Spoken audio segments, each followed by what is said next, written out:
Welcome back to my channel, and I am Angie Bug, aka Marcane. And I will tell you a little bit about where we have been. We do intend to resume our review videos at some point. It is a love of ours, but we haven't had a chance yet to get back into them.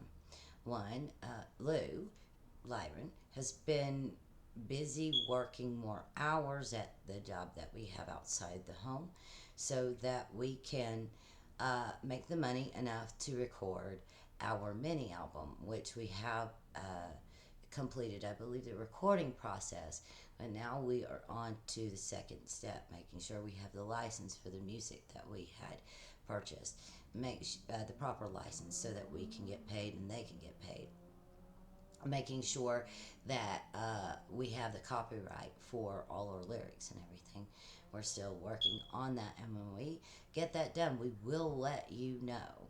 We will let you know. I will put some pictures in one of these spots here while I'm in this discussion. Let you see some of those things. I don't know how long I'll let each picture go, but we did take some behind the scenes photos, a little bit of video. I might put a little bit of that somewhere in here. I don't know, maybe at the end.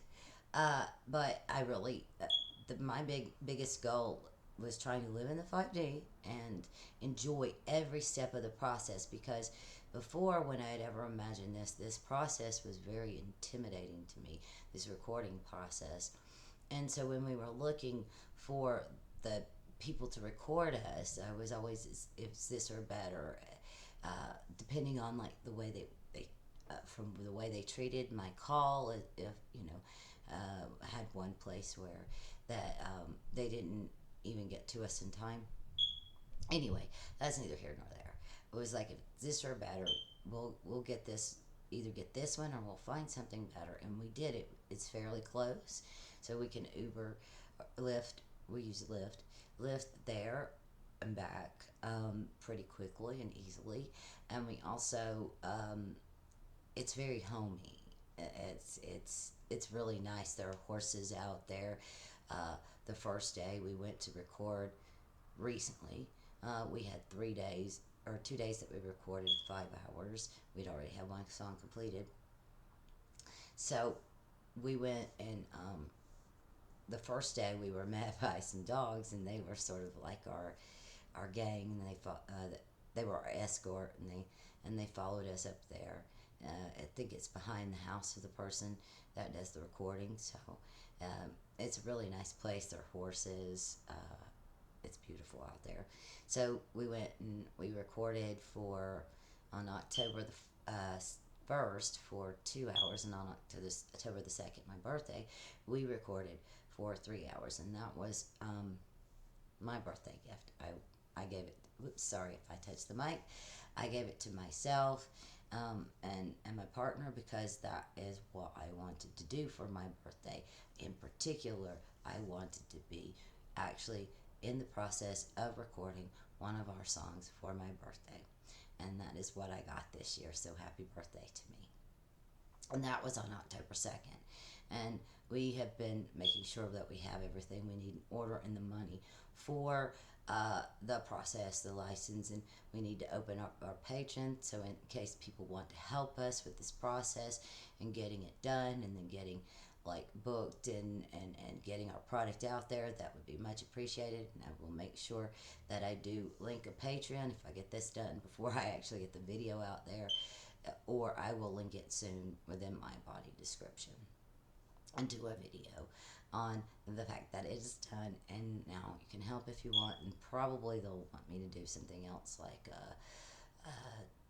go in and do a drawing, no, a room drawing. That would be a good thing to do right now.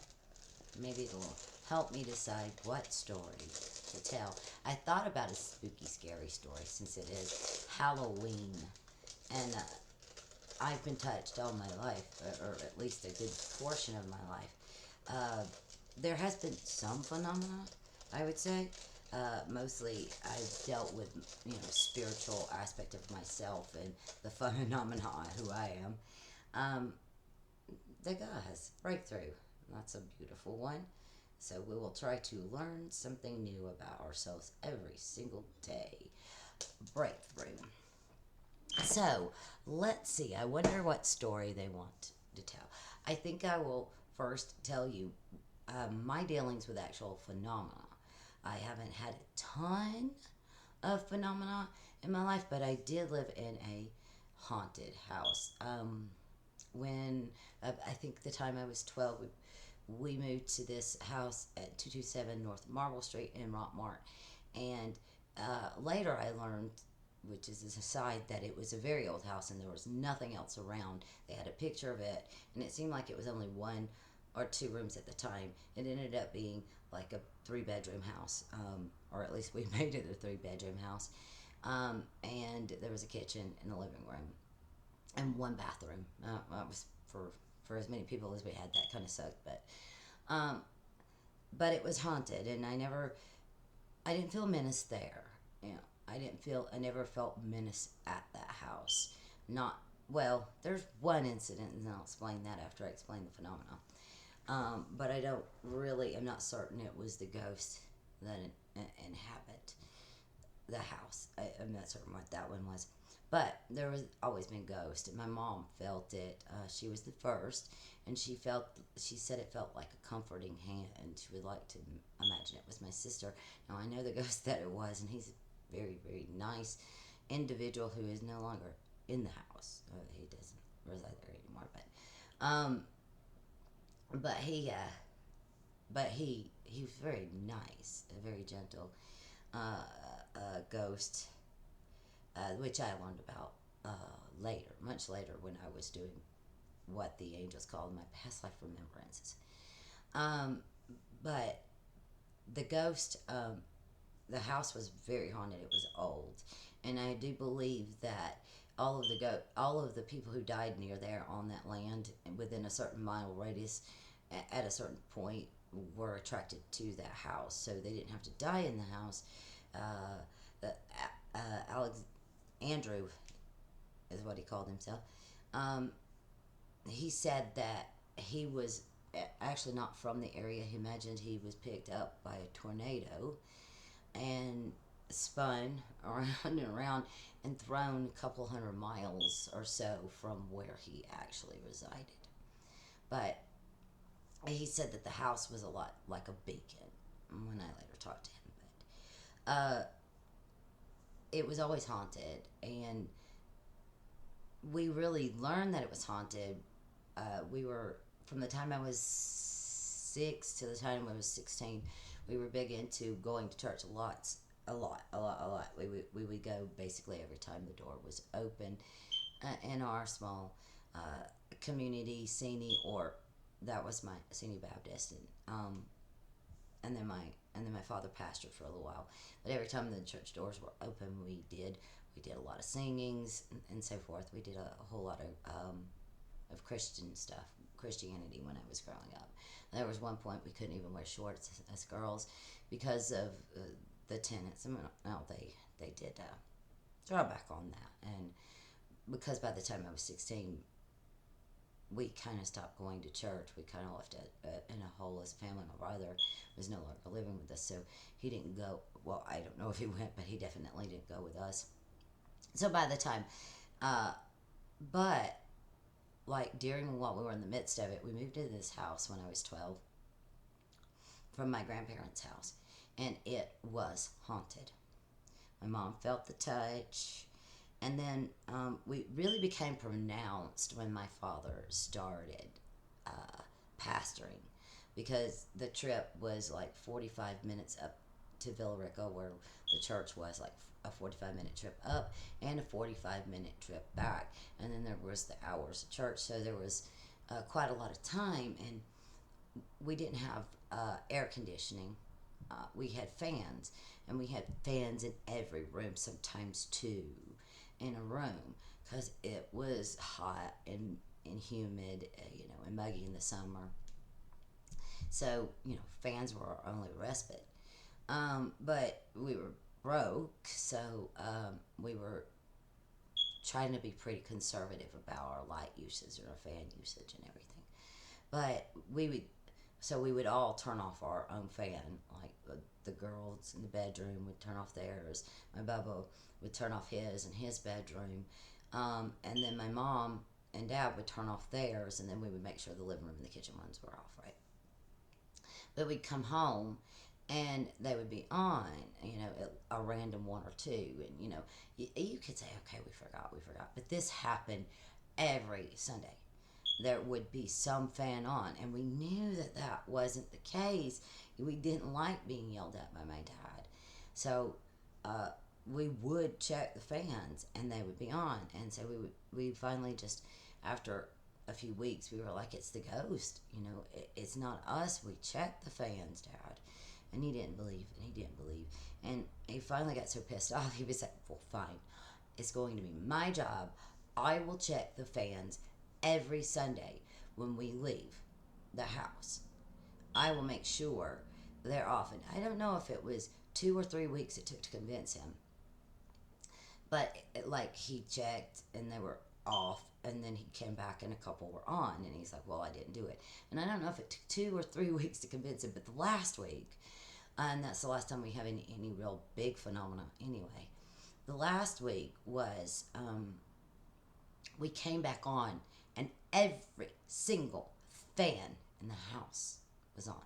Not one, not a random one, where Dad could say, no, it's forgotten. No, we just forgot it. Every single fan was on in our house. Every single fan. And my dad's like, well, I guess there are ghosts, because I know I didn't leave every fan on. I can't avoid it anymore. There are ghosts in this house. But they weren't menacing. I mean, the phenomena mostly stopped. I don't remember any more phenomena really happening until I was 19. And there was one more thing I remember now. My family might have experienced a little bit more, but I was up late at night all the time because I worked. I think I was 18 or 19. I worked closing, so I would set up and read, and I would be up till after the daylight started.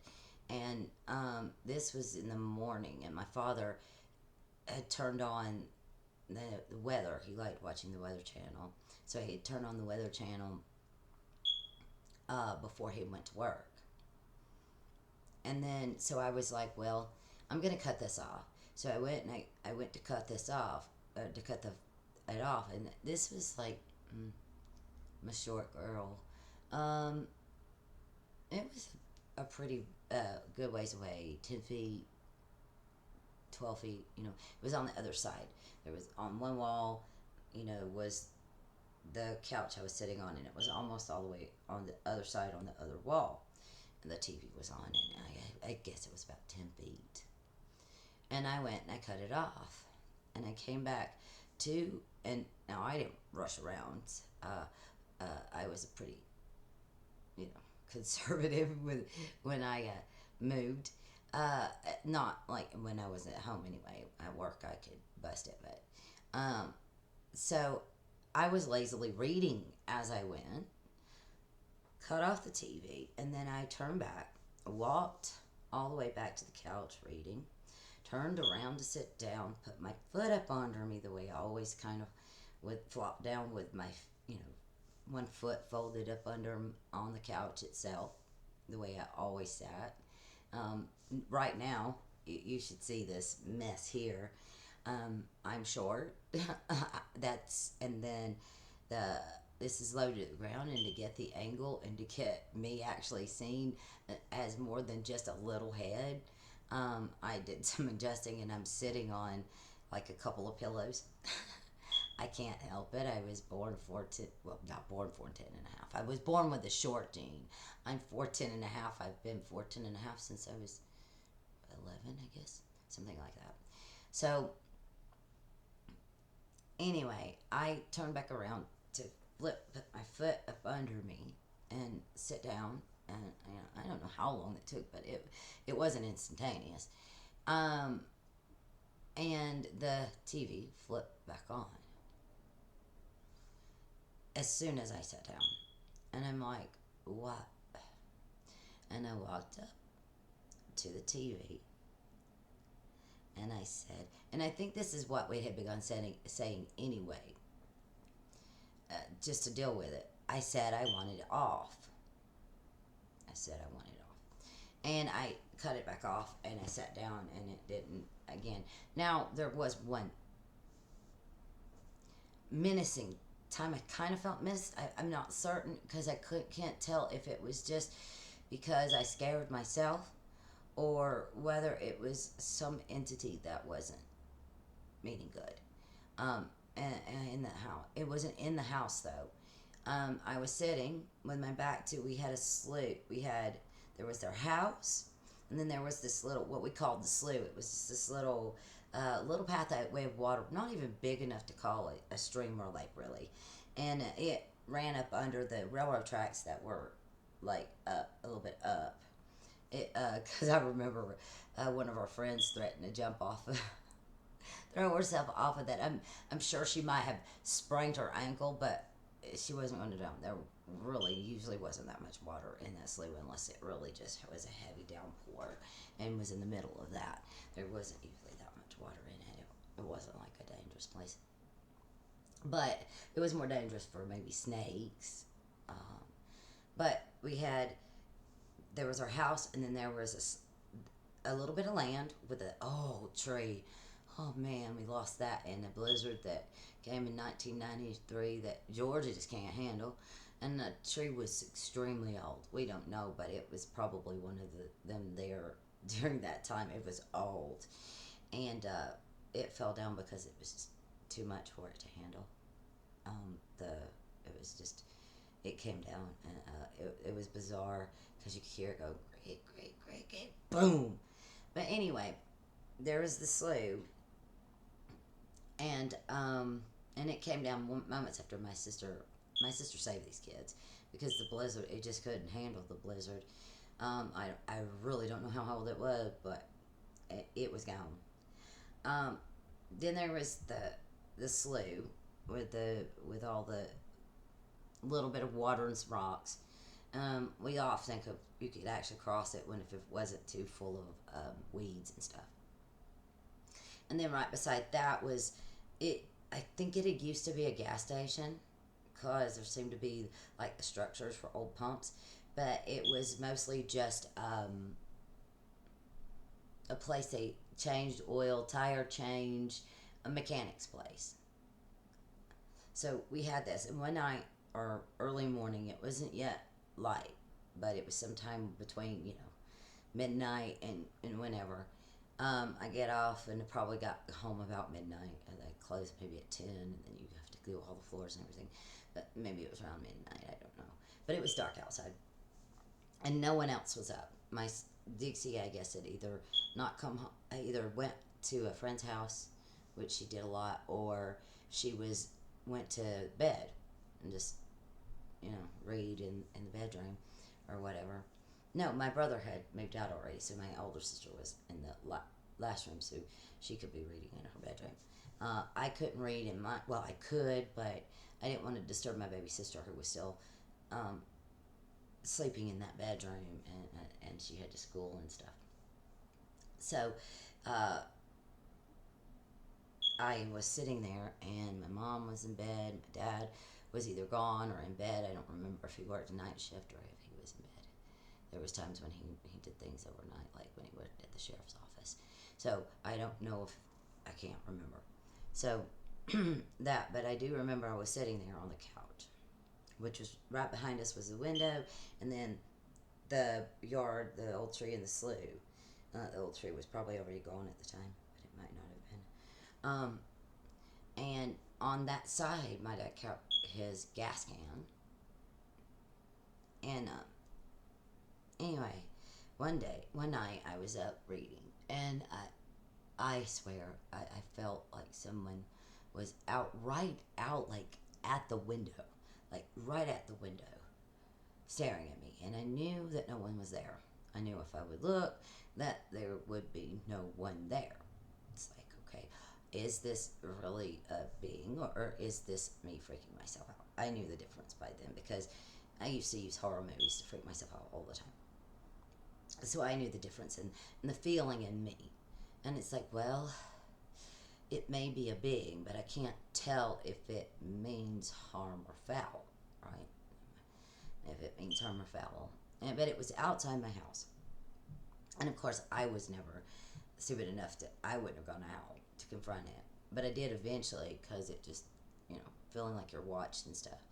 And then I had an image in my head as well. It was this guy. He was not too tall, maybe average height, I would say. I think he had blonde hair. He was wearing overalls and maybe like a white t-shirt, indescript t-shirt, just blue jeans overalls, indescript t-shirt. And like blonde curly hair coming out of the baseball cap. I don't get a color of what the cap was or whatever, but it was just like a regular baseball cap, overalls, not like and boots. Like you could hear the footsteps when he came up onto the porch, and I could see that image in my head. I'm like, I don't know if it's just me freaking myself out still, or if it is actually a ghost. But by this time, we addressed the ghost. And the one thing I said was, just don't scare me. You're fine out there. I don't care. Just don't try to scare me. There was no knocking. I heard the footsteps. I felt the being, but there was no knocking. There was none of that. And it felt like he had a gas can in his hand.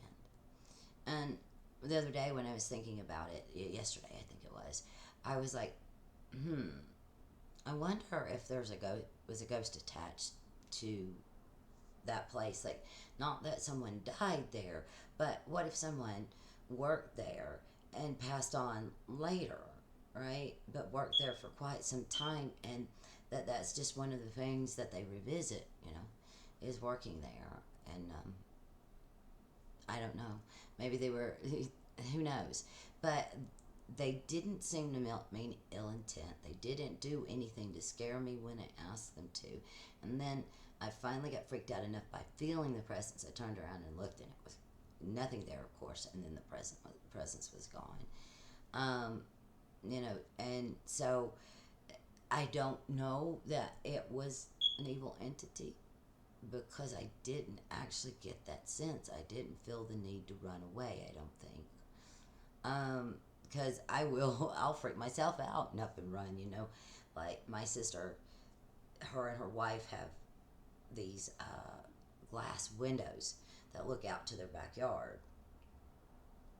And one night I freaked myself out, truly expecting to see like axe murderer, because I like watching scary movies now, and so I knew there was no presence, but my mind kept expecting to see like some axe murderer out there in the backyard one night, and I'm like, just freaking run, freaking scare yourself enough to run, and you'll be fine in a little bit. But so not every story that freaks you out is a real phenomenon. The brain will do strange things. So I said that to say that, like, this haunted house is what led to, I would say inadvertently, curiosity in this haunted house. It led to the steps that were taken that totally got me to totally, what do you call that? I had already disengaged from Christianity to break it down into its pieces. I had to learn. It's what eventually led me to totally, like, in a way, disintegrating it and just keeping what I wanted. I can't remember the word they use when they are deprogramming themselves from Christianity. That's something that I started doing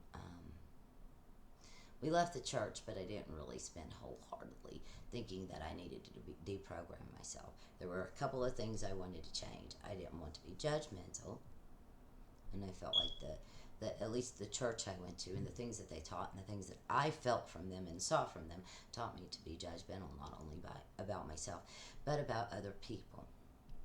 So, and then deconstructing. That's what it's called.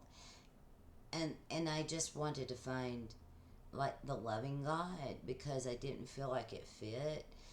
Some being would make you know the mistakes you're going to make, know that you're going to make them, but then somehow expect you not to, even though they made you to make those mistakes, and then they'll send you to hell for it. It just didn't vibe. There's some pieces of it that never vibed. I don't ever remember feeling afraid about the rapture. Part of it had to do, sorry, covered my mouth. Part of it had the rapture. I never really remember being afraid about the rapture. Part of it had to do with my father and the whole insisted that as many times as they tried to say in school or in church or wherever that like in the society that the rapture was coming, because we were in the Bible Belt, it came so many times when I was a kid.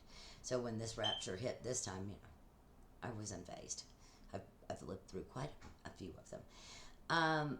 My father always, and if you do believe in the word, you should actually take into account that Christ has said no man knows the hour or the day. That means no one. There's no favorites. There's no one that they're going to tell that suddenly there was going to be no. He didn't want profiteering. The people profiting and saying when that being was going to come, because the kingdom of heaven was at hand. The kingdom of heaven was in your heart. So if you truly listen to his words, then you would never lose him. So anyway, then I had an experience. It was a tough one, a really tough experience. And I think it's one I've explained somewhere else at one point, but not on this channel. Not in the way I understand it now, I don't think. Because we left the church, my sister got in the idea of Wiccan, the end harm it none type, not like any kind of bloodletting or any, and we weren't Satan worshippers. I didn't worship a god. I just was thinking about nature and the nature of things and the nature of spirit, and as above, so below, and the concepts behind it. We didn't even do ritual, but we knew our house was haunted, and we were very sensitive. It was during this period, somewhere between 16 and 17 or so, my sister told me, I know what you are. You're an empath. That's why, because she's like, you're not too shy to speak. You know your mind, and you will speak your mind, but it takes a lot to get you out of your shell. 101, you'll talk, but like in a crowd, you'll just like hide. And I think it's because you're an empath. And yeah, it bore out. But so I was an empath all my life, mind you, but this is when I ran across it, the idea of empathy. My sister brought that to me. She brought that to my attention, my Irish twin. We just finished a couple of days ago being the same age. For 11 days, we're the same age. And so we were researching into that and gotten into yoga by the time I was like 19. My sister brought a book. It was on the female body and how to do, proper things to help make sure your organs are in line and all kinds of things. I read it a lot. I read a lot of it. And there were some of the, concepts too, of the Eastern concepts and stuff. But mostly I read on the yoga part. My sister might have read more, but I mostly read on the yoga part. So one day we had a friend, one of the people from my grade had a surgery, and it kept her out of school, so she ended up getting behind, and she ended up not graduating till the next year. So she had some friends that she made in that lower grade that year that she was finishing out school. Excuse me, sorry. I'll have to edit that out. That so she brought these two people to me, Chuck and sorry, I'm not remembering the girl's name right now. We didn't stay friends, so I don't really remember her name right now. I remember Chuck's because, well, you'll understand. So it was me and my sister and Chuck and his girlfriend. I think she was his girlfriend at the time. And they had come down. They lived somewhere else, I think. And they come down to see us. And I think like he moved in with his grandparents. I don't remember. But somehow they came down from Valdosta, even though they or Valdosta or somewhere else, Georgia, even though they had graduated from school in August there, or in the previous May, previous August. Maybe she went to a different school for that. I don't remember the exact story. No, because I went to their graduation in August. This must have occurred before the graduation. That we met them, or right after the graduation in not August, in May. Yeah, it was May. That's when we met them. We met them in May, and he'd come down from Valdosta or whatever. Maybe they had moved up there. He had moved up there with his grandparents or something. I don't remember the story. I just remember they were visiting. And Brenda was technically my friend. She chose me like I said. I was shy. I was an empath, so my friends chose me. Otherwise, my sister's friends were my friends. I didn't open enough to like choose my friends. Like they chose me. So, this girl, she came over to our house and brought them down because she thought, that we would vibe. I guess I'm not sure what all her motivations are. I can conjecture, but you can only conjecture on what you know of the person's life before and after a situation. But she did bring all of this into my life.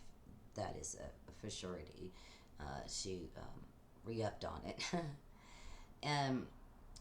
But he came in with his girlfriend, and we were talking about different things, music, books, whatever. And then, of course, the haunting, the fact that we use the Ouija board to talk. Yes, the Ouija board. Now, in and of itself, I do believe that the Ouija board is still harmless, but you do have to be careful where you do play with them. If there's an area that you're in and you don't know if anything horrible happened in that area or not, I would just not chance it.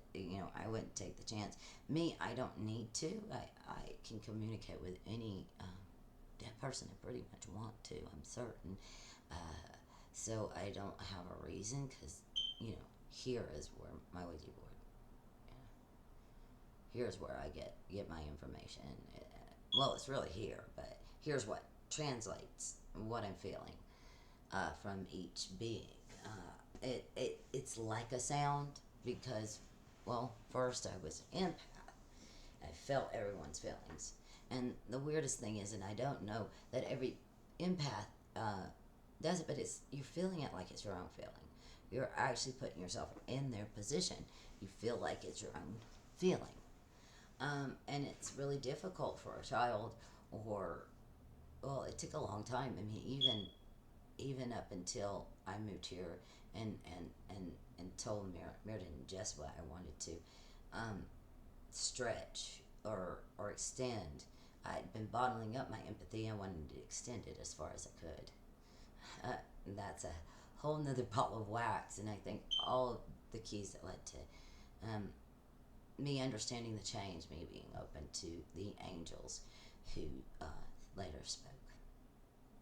So, the story of the mountain. That's a big one. So we got our ear pierced by the guy. He had his pierced, like, cute, huh? He'd had his pierced, and my sister wanted it done. My older sister, my twin, my, yeah, for 11 days twin.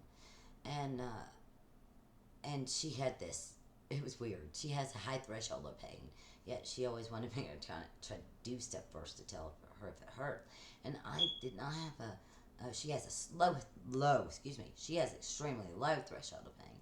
And then she would want me to get me to do it first to see if it hurt, because I had a high threshold of pain. She could pass out by being pinched by, like, say, a window shutting on her arm. And me, I had a higher threshold of pain. I think it was nature, because I did some stupid, clumsy things that reinforced me needing a higher threshold of pain.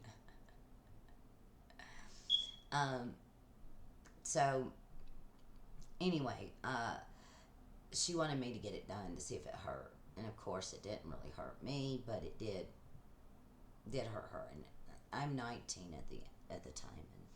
And, so we were just like, okay, we'll get it done. I'll get it done, whatever. I don't care. It's cute.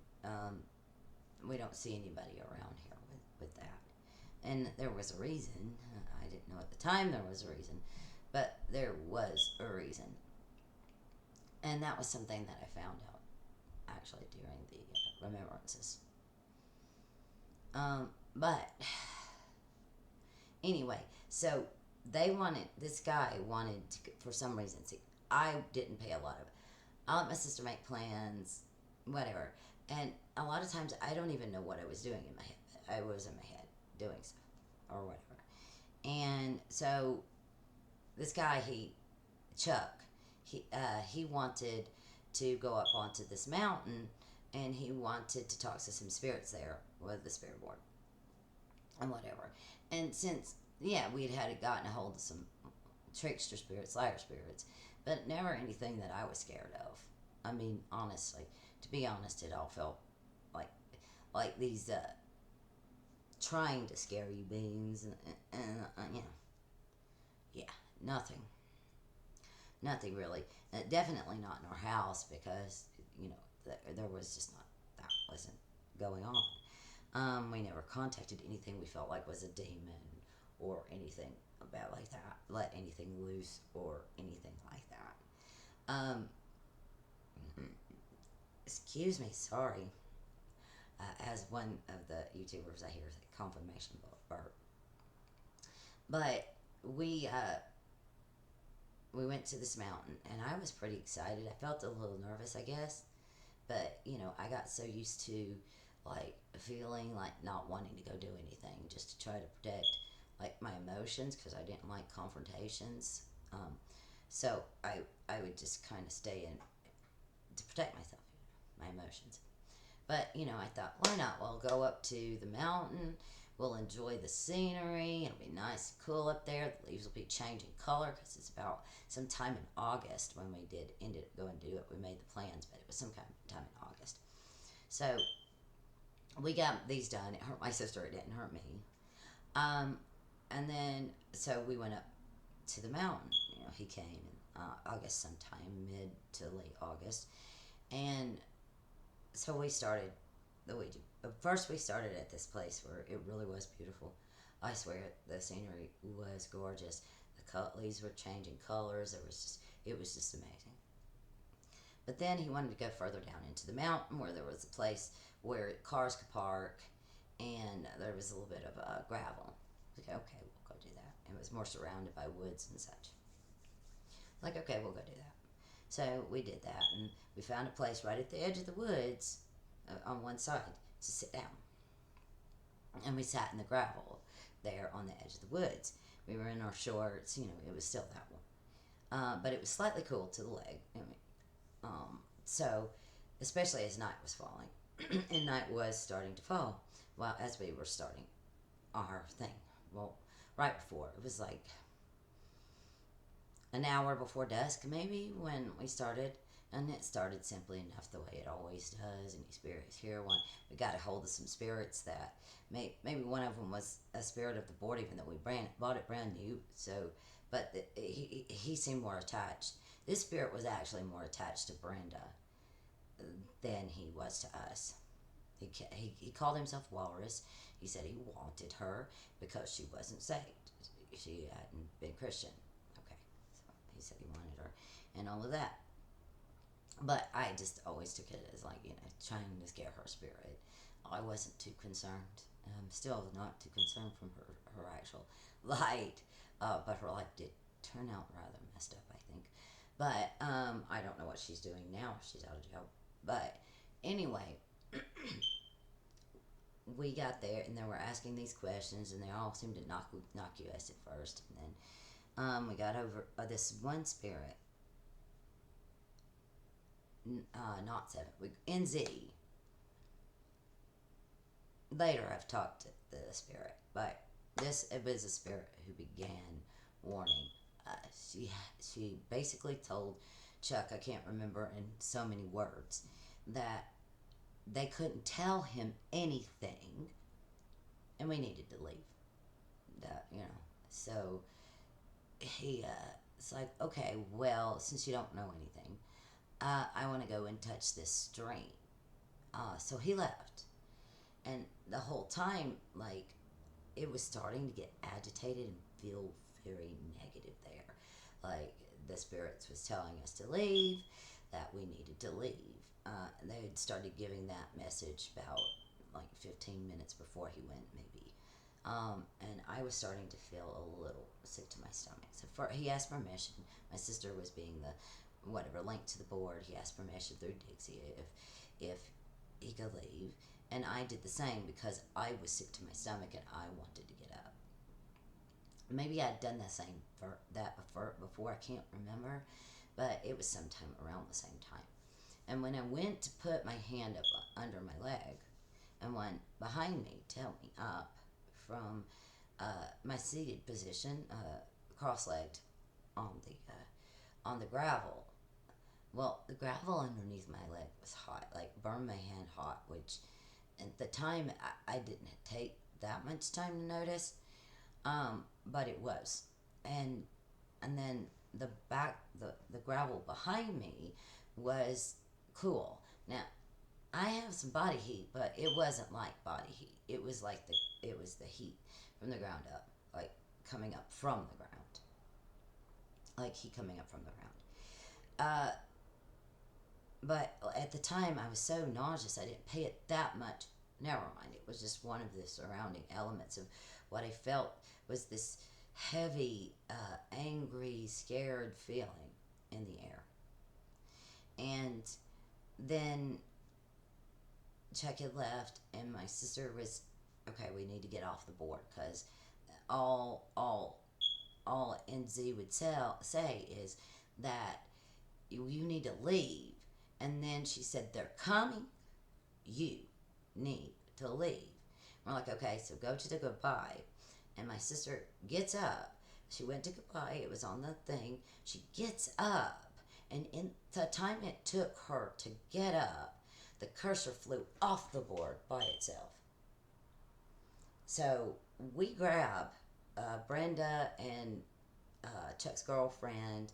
I'm sorry, Chuck's girlfriend, if you ever listen to me.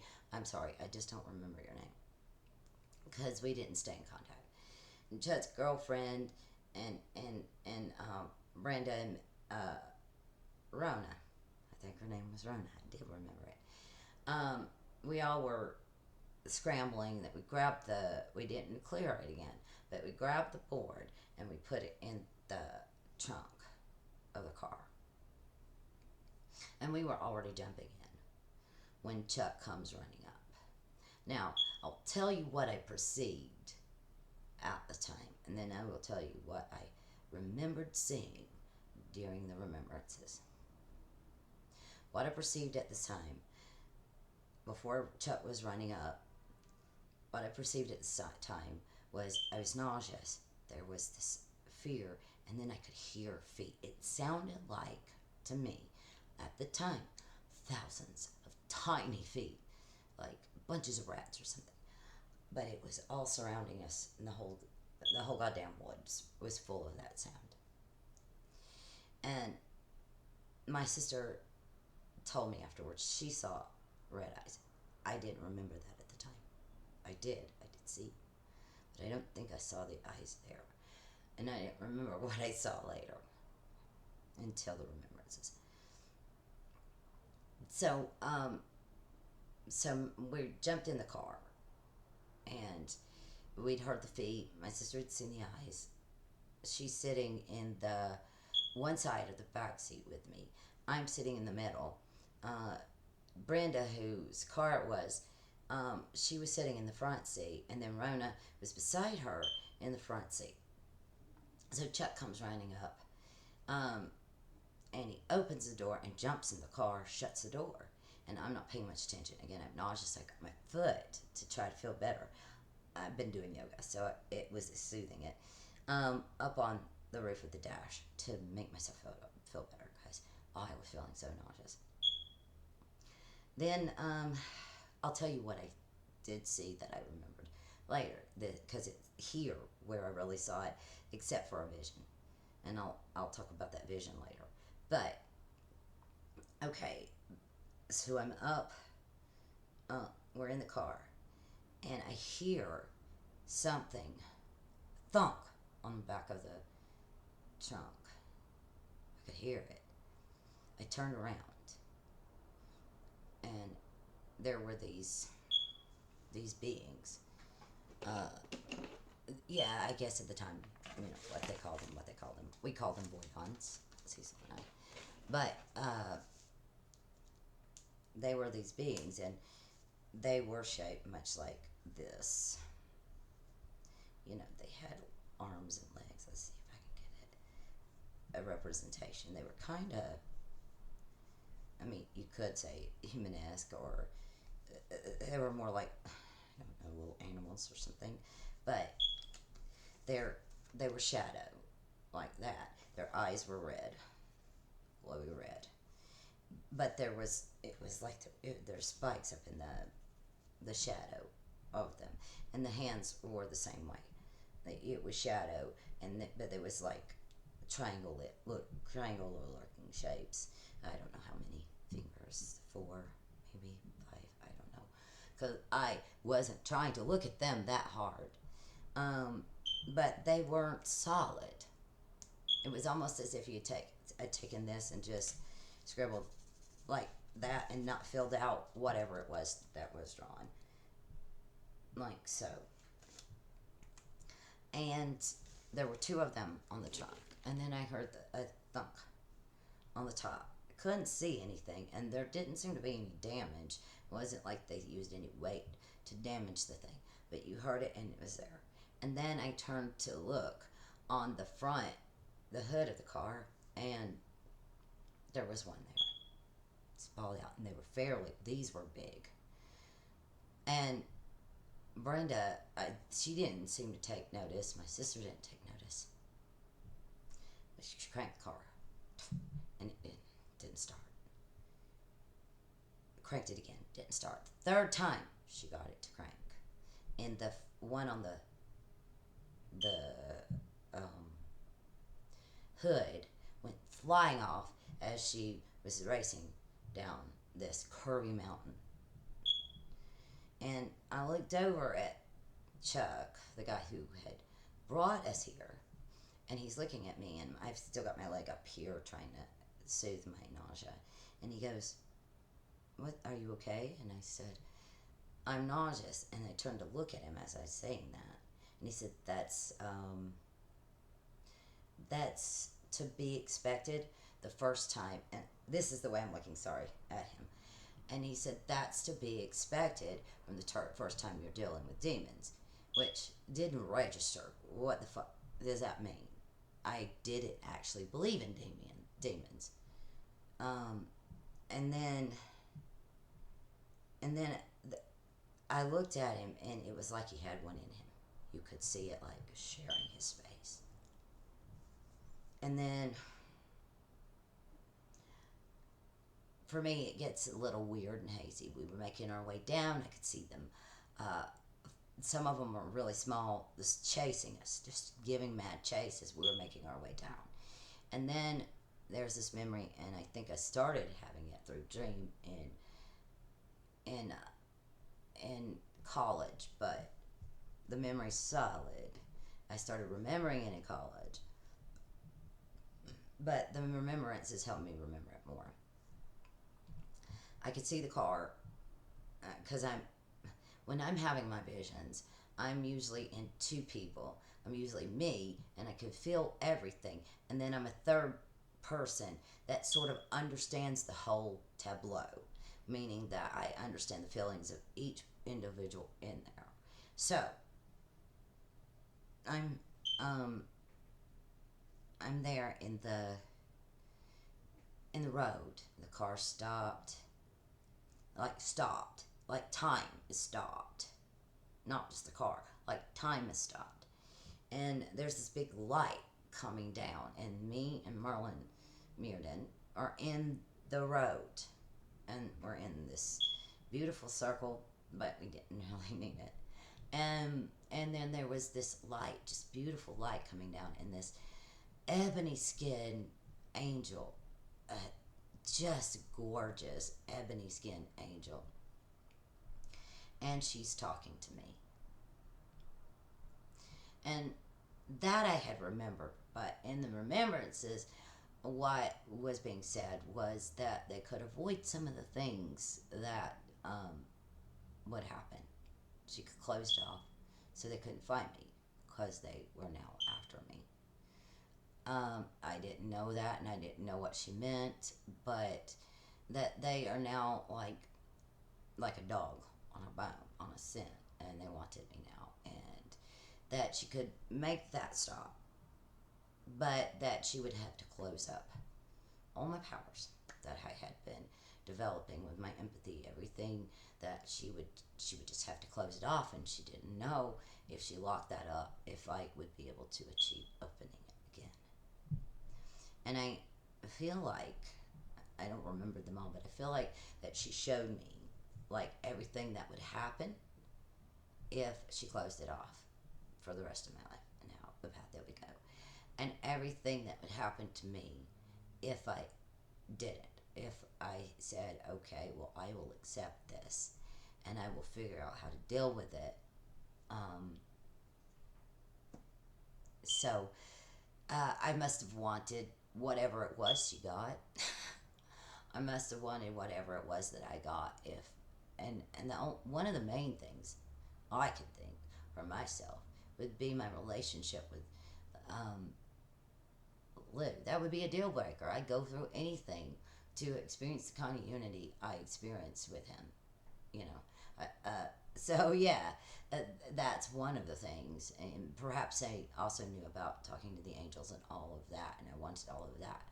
But for sure, I would. That's the moment I'd say yeah. That's the moment I'd say yeah. You know, so that I wanted it all. But we describe these beings as voidons. I don't really believe in hell in that way. And then when I was trying to help heal myself with Merlin and Jesua after I met them, because it made me be a seeker. I still believed in Jesus and what he taught as a mystic. But I never really felt like I'd met him, not through the church. And I created a place inside my heart for him because my grandmothers said that that's where he lived. So I wanted to know what this being was really all about, not what old men back when who wanted to control people and their connection to whatever is out there and divine. I wanted to know what that being was like, and so he was my second guide. And maybe it just took that just to see what it was like discovering a guide. But so yeah, there were some horrible things, but another one led, you know. But my brother, see, at the time I didn't understand how close I was, even with all the things that happened with that beautiful angel, we'll call it Reed, with that beautiful ebony skinned angel. I wanted what I got, but I still didn't understand. I didn't believe in demons. And I was saved. I mean, I obviously see the hand of the divine in getting us safe, but why would I be put in that situation? And so I had to search, and that took years. I mean, it took years. But right after the incident, right after we got off the mountain, my brother called. He had to call to talk to my mom. If my mom wasn't there, my sister and dad wasn't there, my sister Dixie did the job, and she loved to talk on the phone. I did, and so she would relate everything that went on. And so my brother, all beautiful soul that he is, he's like, he calls and he asks us what's up, and my sister said, we went to Lavender Mountain. That is the place name in Rome, Georgia. We went to Lavender Mountain, and my brother stopped and he said, and I heard him yelling. I don't. My sister repeated what he said. He said, "Oh no, you don't. What? You dumbass. Don't ever go there again, or I'll kill you myself." And now, after all we'd gone to, I think we should have understood that maybe there was more to it than we really understood. But we were like, my sister's like, kill us or yourself? What? Why? And he says, well, I happen to know that Satanists meet up on that mountain. Now, I have come to an understanding of some of the versions of Satanism are not indeed worship, bloodletting worship, or any of the harm kind of things. But in Rome, Georgia, in the year that we're talking about, in a small place, Rome, Rockmore, everywhere, Satanists worshipped the devil. They did. And my brother had met a Wiccan. I can't even remember her name. She was pretty. That he had started to date. They stayed friends, but not as close as they used to be. But he'd started to date her, and they were really great. And she told him that she dated a Satanist, blah, blah, blah. He didn't think much about it until she got a rose from her ex-boyfriend. Now, that meant she needed to stop, or she was dead. He didn't like how close she was getting to my brother. And instead of threatening my brother, who would have gone and just... My brother was mean, in that way. He would have confronted his ass. He threatened her. I think he understood. My brother was well known to physically protect the women he loved. He beat up boys for me. That's how he showed his love. Anybody that bothered me, male-wise, he would beat up.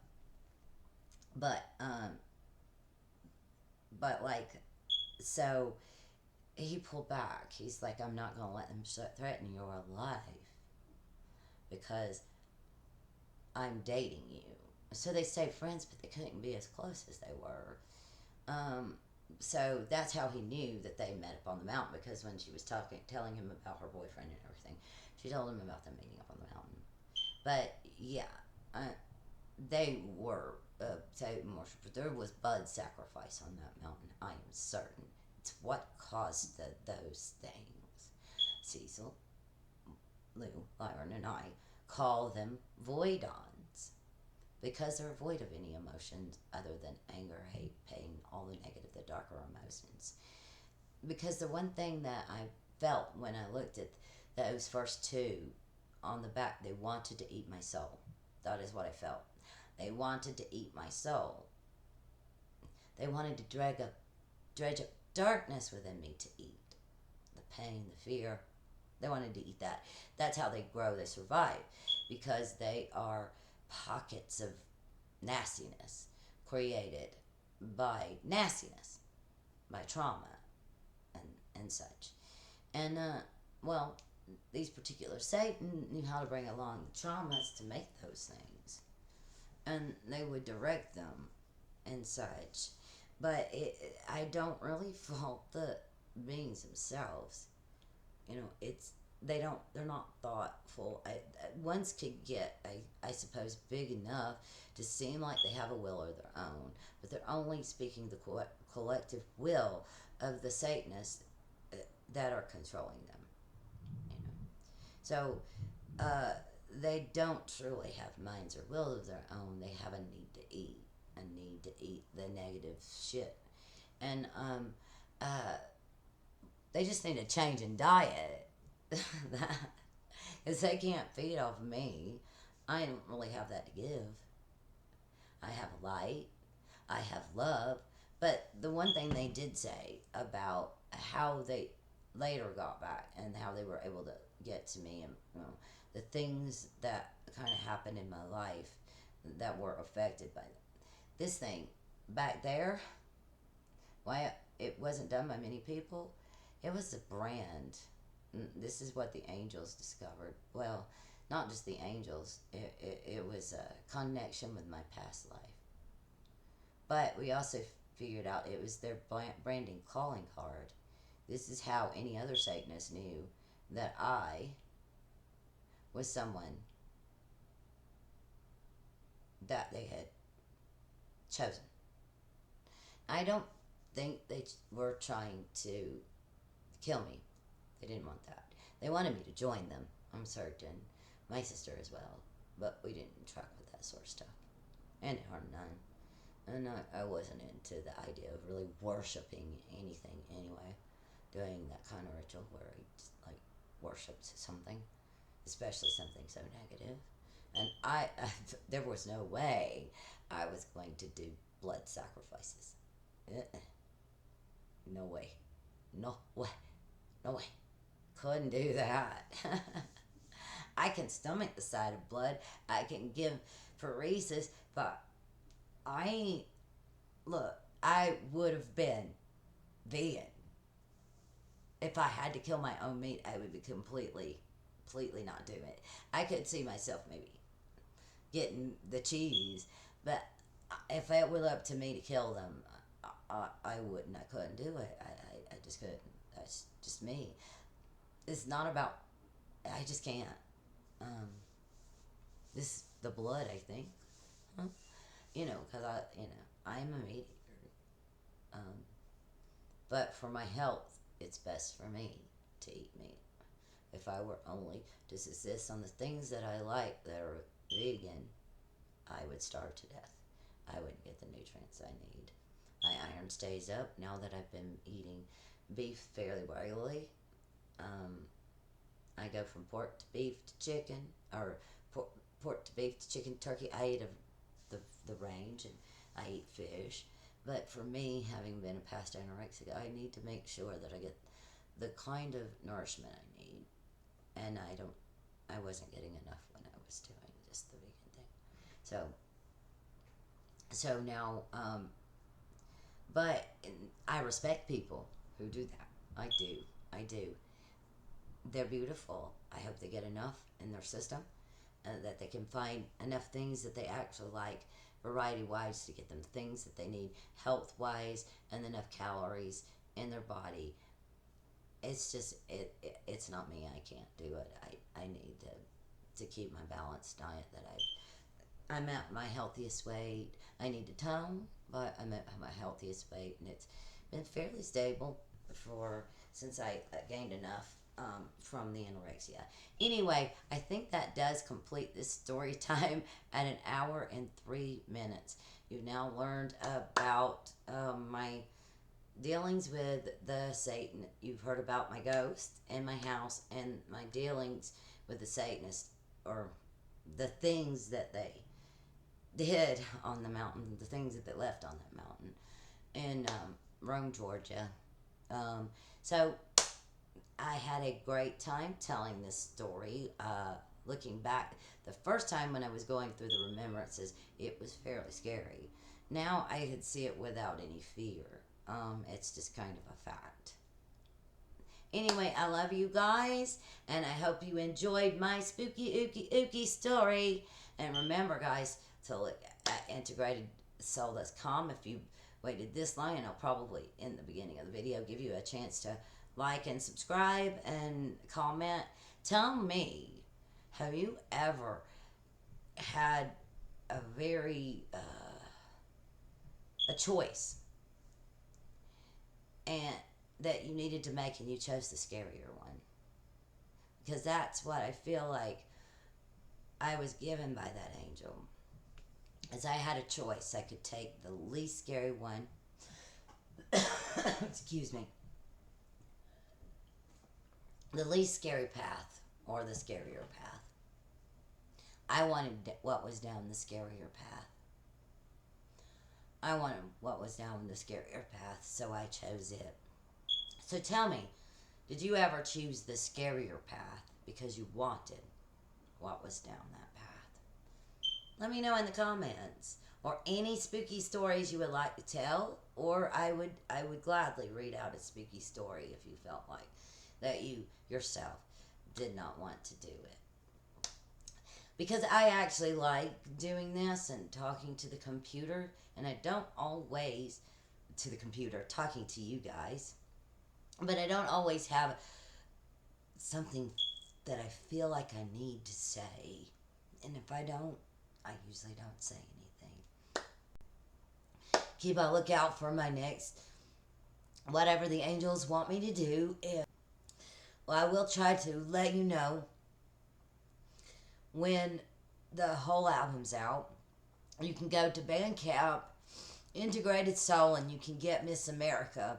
I think it's called Miss America Integrated Soul, and it's on Bandcamp, and it's offered. It's available for purchase. Oh, excuse me. And I love you guys. I'll see you next time. Like, comment, subscribe. Go to integratedsoul.com. Visit us on Bandcamp, Miss America Integrated Soul. See you next time, and look forward to the rest of the other three songs of our 4-song mini album. That will be put out as soon as we can get all the licenses and things that we need to make sure that we can legally make money off of it. See you guys later. Bye. Love you guys.